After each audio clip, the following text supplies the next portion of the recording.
अब हमारा accounting ratio का एक ये टॉपिक होता है जिसमें बच्चों को बहुत ज्यादा प्रॉब्लम आती है, तो हमारी अपनी तरीके है, ट्रिक है, तो वो आपके साथ शेयर करने की कोशिश करते हैं। जैसे कि केस 1 है, अगर आपके पास लिखा है ग्रॉस प्रॉफिट 20% है सेल का, तो आपने सबसे पहले काम करना है, जिस पर डिपेंड है उसको 100 ऐड कर लेना है। हमने फॉर्मूला लिख लिया है, सीओजीएस ऊपर होगा, ग्रॉस प्रॉफिट या ग्रॉस लॉस होगा, उसके बाद नेट सेल होगा।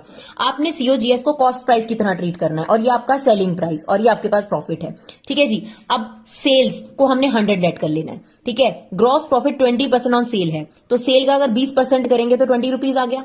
अब हमें पता है कि प्रॉफिट तभी होता है जब कॉस्ट प्राइस कम रहा हो, तो 100 में से 20 माइनस कर देंगे तो ये हमारा आ गया सीओजीएस। अब इसका बेनिफिट क्या होगा, अगर क्वेश्चन में आपको सीओजीएस दे रखा होगा तो उसे 80 से डिवाइड कर देना। अगर सीओजीएस की वैल्यू दे रखी है 5 लाख और आपको नेट सेल निकालना है, अगर आपको सीओजीएस कितना दे रखा है 5 लाख, तो आपने एक सिंपल सा काम करना है, उसे 80 से डिवाइड कर देना है जो उसका रेशो है, और अगर आप 100 से मल्टीप्लाई कर देंगे तो सीधा आपके पास नेट सेल आ जाएगी।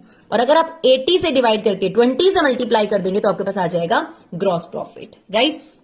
सिमिलरली अगर आपके चार्ट बना लीजिए। अब सेल को क्या लेट कर लेते हैं हम लोग 100, राइट। अब ग्रॉस लॉस 20% है सेल का, तो सेल का यानी 100 का 20% अगर आप निकालेंगे, देखिए कितना आता है, 20 आता है। अब ध्यान से सुनिएगा, लॉस तभी होता है जब कॉस्ट प्राइस कम रहा हो। दिस इज कॉस्ट प्राइस, है ना, यानी हमने 100 रुपए में चीज बेची है लेकिन 20 रुपए का लॉस हुआ है। सॉरी, कॉस्ट हमारी ज्यादा रही होगी, सेल्स हमारी कम रही होगी। इसका मतलब हमें ये कितने रुपए का पड़ा होगा, 120 रुपए का।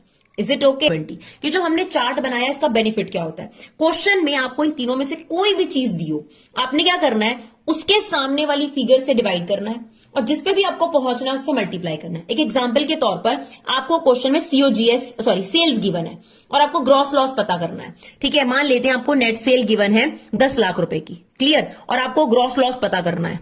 तो इस वाले चार्ट से क्या बेनिफिट होगा, 10 लाख को नेट सेल वाले से डिवाइड कर दीजिए, जो वो चीज है उससे डिवाइड कर दीजिए, और जिस पर आपने उसको लाना है ग्रॉस लॉस, उससे हम क्या कर देंगे, इसको मल्टीप्लाई, तो हमारे पास ग्रॉस लॉस आ जाएगा। तो सिंपल सा फंडा है, पहले ये चार्ट बनाओ, जो भी वैल्यू दे रखी होगी, अगर नेट सेल दे रखी होगी तो नेट सेल की फिगर से डिवाइड कर देना।